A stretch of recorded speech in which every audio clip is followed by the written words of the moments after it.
নমস্কার, লাইফোলজিতে আপনাদের সবাইকে স্বাগত। আচ্ছা, এরকমটা আপনারা কতবার এক্সপেরিয়েন্স করেছেন যে আপনাদের অনেক কাজ জমে আছে, কিন্তু আপনারা নিজেদেরকে বিভিন্ন জিনিস দ্বারা ডিস্ট্র্যাক্ট করছেন। সবথেকে কমন যে জিনিসটা দিয়ে আমরা নিজেদেরকে ডিস্ট্র্যাক্ট করি সেটা হলো মোবাইলে স্ক্রল করে। এবং দিন শেষে গিয়ে দেখলেন যে সমস্ত কাজ আপনার জমে রয়েছে, যার ফলে আপনি গিল্ট ফিল করতে শুরু করলেন এবং আপনি অ্যাংশাস ফিল করতে শুরু করলেন। তো আমরা এইভাবে প্রোক্রাস্টিনেট করি কেন? তো আজকের ভিডিওতে আমি বলবো যে আমরা প্রোক্রাস্টিনেট কেন করি, এবং আমি 5টা টেকনিক বলবো, যে 5টা টেকনিককে ইউজ করে আমরা প্রোক্রাস্টিনেট করাকে বন্ধ করতে পারি এবং নিজেদের লাইফের কন্ট্রোলকে নিজেদের হাতে আরও বেশি করে আনতে পারি। আমাদের মধ্যে ফিয়ার অফ ফেইলিয়ার কাজ করে। আমরা ভাবি যে একটা কাজ শুরু করলে যদি আমরা সফল হতে না পারি, সেই ভেবে আমরা অনেক সময় অনেক কাজ শুরুই করি না। আরেকটা জিনিস হয়, সেটা হলো আমরা একটা কাজকে অনেক বেশি পারফেক্ট বানাতে গিয়ে সেই কাজটাকে শুরুই করে উঠতে পারি না। একটা বড় কাজ শুরু করার আগে আমাদের প্রথমেই মনে হয় যে এই কাজটার জন্য আমাদের অনেক ফিজিক্যালি বা মেন্টালি এফোর্ট দিতে হবে। আমরা কাজটা করতে গিয়ে বোর ফিল করব, কাজটা করতে অনেক সময় লাগবে। এই জিনিসগুলো এড়ানোর জন্য আমরা একটা কাজকে শুরু করতে চাই না। একটা বড় কাজ অনেকক্ষণ ধরে কমপ্লিট করার পর সেটা থেকে স্যাটিসফ্যাকশন পাওয়ার পরিবর্তে আমরা এমন একটা কাজকে বেছে নিই যেটা থেকে আমরা ইনস্ট্যান্ট গ্র্যাটিফিকেশন পেতে পারি। এই জন্য আমরা প্রোক্রাস্টিনেট করি।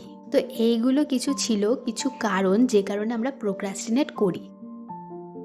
এবার আমি সেই 5টা টেকনিকের কথা বলবো যেগুলোকে ইউজ করে আমরা প্রোক্রাস্টিনেট করাকে বন্ধ করতে পারি।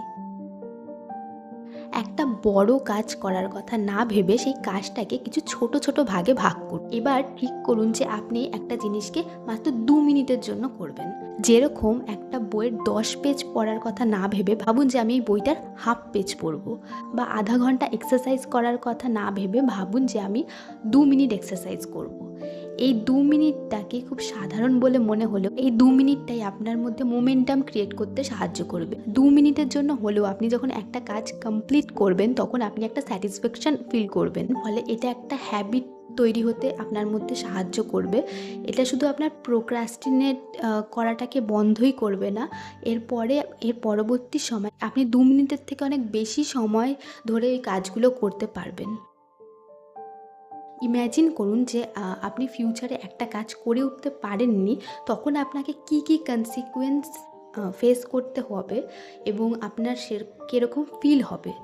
এবং তার সাথে সাথে এটাও ইম্যাজিন করুন যে আপনি কাজটা কমপ্লিট করে নিয়েছেন, তখন আপনার ফিউচারে কীরকম ফিল হবে আর আপনার সাথে তখন কী কী ঘটবে। এবং নিজেকে একটা লেটার লিখুন যেখানে আপনি এক্সপ্লেন করুন নিজের ফিউচার সেলফকে যে যদি আপনি এই কাজটা এখনই শুরু করেন তাহলে আপনার ফিউচার সেলফ আপনার প্রতি কতটা থ্যাঙ্কফুল থাকবে। এই টেকনিকটা একটু অদ্ভুত শোনালেও এই টেকনিকটা আপনাকে ফিউচারের কনসিকুয়েন্সগুলোকে বুঝতে সাহায্য করবে এবং আপনাকে সেই হিসাবে প্ল্যানিং করতে সাহায্য করবে। আপনার যেই কাজটা করতে ভালো লাগে না সেই কাজটার সাথে আপনার পছন্দের কাজটাকে জুড়ে দিন। এই টেকনিকটাকেই বলে টেম্পটেশন বান্ডলিং। যেরকম আপনি ঠিক করতে পারেন যে আপনি 1 ঘন্টা পড়াশোনা করে নেওয়ার পরেই আপনার পছন্দের পডকাস্টটা শুনবেন বা আপনার পছন্দের কোনো শো থাকলে সেটা দেখবেন। তো যখন আপনি জানবেন যে একটা কাজ শেষ করার পর আপনি একটা রিওয়ার্ড পাবেন, তখন আপনি সেই কাজটা করতে উৎসাহ অনুভব করবেন। কোনো জিনিসকে খুব বেশি পারফেক্ট বানানোর ওপরে ফোকাস না করে ফোকাস করুন সেই জিনিসটাকে কমপ্লিট করার ওপর। পারফেকশনের থেকে বেশি ফোকাস করুন নিজের প্রোগ্রেসের ওপর। বেশিরভাগ ক্ষেত্রে আমরা প্রোক্রাস্টিনেট করি জিনিসকে পারফেক্ট বানানোর কথা ভাবতে গিয়েই আমরা জিনিসটাকে শুরুই করে উঠতে পারি না। আইজেনহাওয়ার ম্যাট্রিক্স আমাদেরকে সাহায্য করে বুঝতে যে কোন কাজগুলোতে আমরা বেশি ফোকাস করব এবং কোন কাজগুলোতে আমরা ফোকাস করব না। এখানে আমরা কাজের ইম্পর্টেন্স এবং আর্জেন্সির উপরে বেস করে আমরা 4টে ভাগ পাই।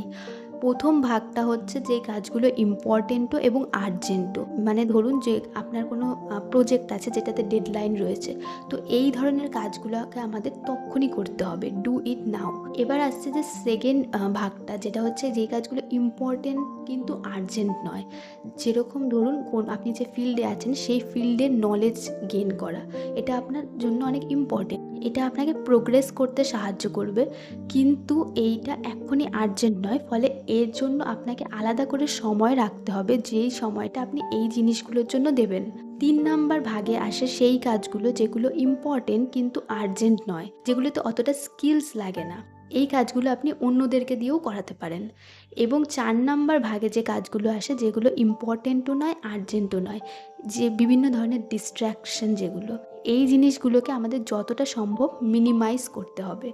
তো এই ছিল আজকের ভিডিও, যে আমরা প্রোক্রাস্টিনেট কেন করি এবং কিছু টেকনিক ব্যবহার করে আমরা কিভাবে প্রোক্রাস্টিনেট করাকে বন্ধ করতে পারি, নিজেদের লাইফের কন্ট্রোলকে আরও বেশি করে নিজেদের হাতে আনতে পারি এবং নিজেদের প্রোডাক্টিভিটিকে বাড়াতে পারি। দেখা হবে পরবর্তী ভিডিওতে। সবাই খুব ভালো থাকবেন। ধন্যবাদ।